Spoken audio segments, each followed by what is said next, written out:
Je m'appelais Haruki Nakamura. J'avais 18 ans. Banal, transparent. Un de ces types que même les caméras de surveillance oublient. Le soir de ma mort, je rentrais du lycée, les écouteurs vissés aux oreilles, l'esprit flottant. Un camion de livraison a glissé sur la chaussée, un crissement de pneus, un choc, plus rien, pas même un adieu. Puis, le retour. Des draps fins, une odeur minérale d'encens, un plafond sculpté d'arabesques vernaculaires. J'étais vivant. Mais plus moi. On m'appelait désormais Guillaume Affétian. J'avais 4 ans, et selon les voix tremblantes qui m'entouraient, j'étais le fils unique de Kristo Affétian, exarque vidomnial de Sansomon, sur la planète Vataille. Ce monde n'était pas magique. Mais il n'était pas le mien non plus. Ici, ni sortilège, ni prodige, ni épopée surnaturelle. Le pouvoir n'était pas caché dans des talismans, mais inscrit dans les cadastres, les traités, les protocoles. La science terrestre y était connue, enseignée dans certaines académies, comme une curiosité qui entre de mauvaises mains pouvait être dangereuse. Elle n'était tolérée que dans des fonctions bien bornées, archivage, calcul, instruction. Toutes les familles, nobles ou roturières, possédèrent des ordinateurs, oui, mais pas pour jouer, rêver ou créer. Seulement pour apprendre, pour transmettre. Quelle frustration pour l'otaku que j'étais. Mes premières années furent emplies d'espoir naïf. Je croyais pouvoir briller grâce à mon savoir terrestre. Mais bien vite, je compris que ce savoir n'avait rien d'un secret. Il appartenait déjà aux clercs, aux ingénieurs, aux scientifiques.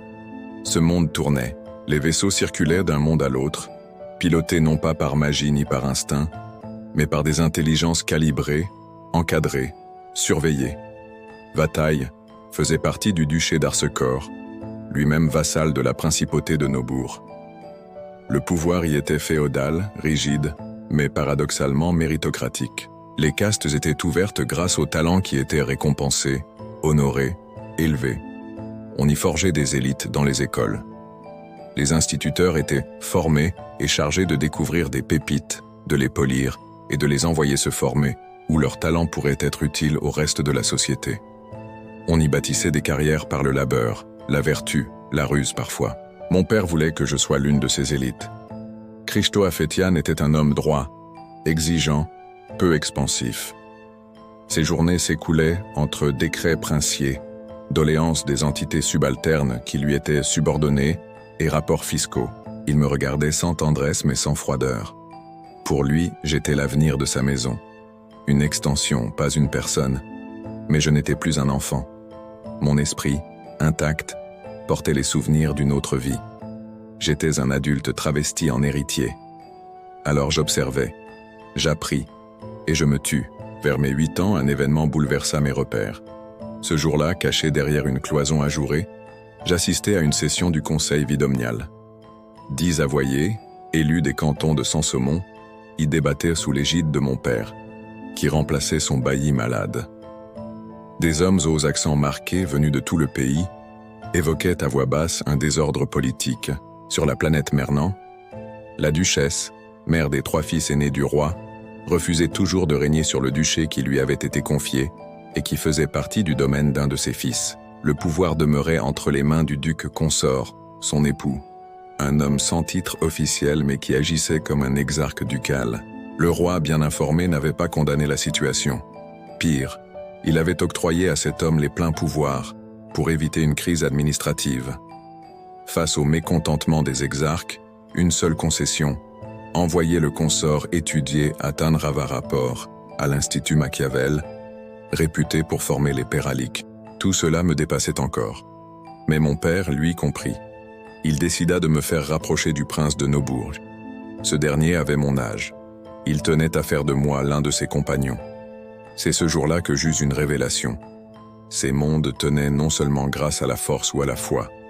Ils tenaient également debout par la structure, par les institutions. Les hommes pouvaient faillir, mais les cadres demeuraient. Les lois étaient complexes. Les juges élus selon des protocoles si raffinés qu'ils pouvaient échapper aux initiés eux-mêmes. L'ancien moi aurait fui. Le nouveau moi choisit de rester. Je ne voulais pas tout renverser. Je voulais comprendre. Grandir à l'intérieur du système comme un greffon dans un arbre ancien. Gravir les échelons, m'y fondre, y inscrire mon nom avec assez de justesse pour que personne ne m'efface. Je savais que le chemin serait long. Pas de miracle, pas de retour. Juste des années d'études, de silence, de stratégie. Et peut-être, un jour, de pouvoir. Le soir, sous la verrière de ma chambre, j'observais les points lointains des autres planètes du duché. Des lumières suspendues à l'encre du ciel. Chacune soumise au duc d'Arsecor, lui-même vassal du prince de Nobourg. Une hiérarchie infinie, précise, étoilée. Je n'étais plus Haruki, mais je n'étais pas tout à fait Guillaume non plus. J'étais autre chose, quelque chose qui apprend, qui attend, et qui n'oublie rien. Et si mourir n'était que le début, un otaku ordinaire se réveille dans un monde où la magie n'existe pas, mais où l'ambition, l'honneur et la hiérarchie règnent en maître.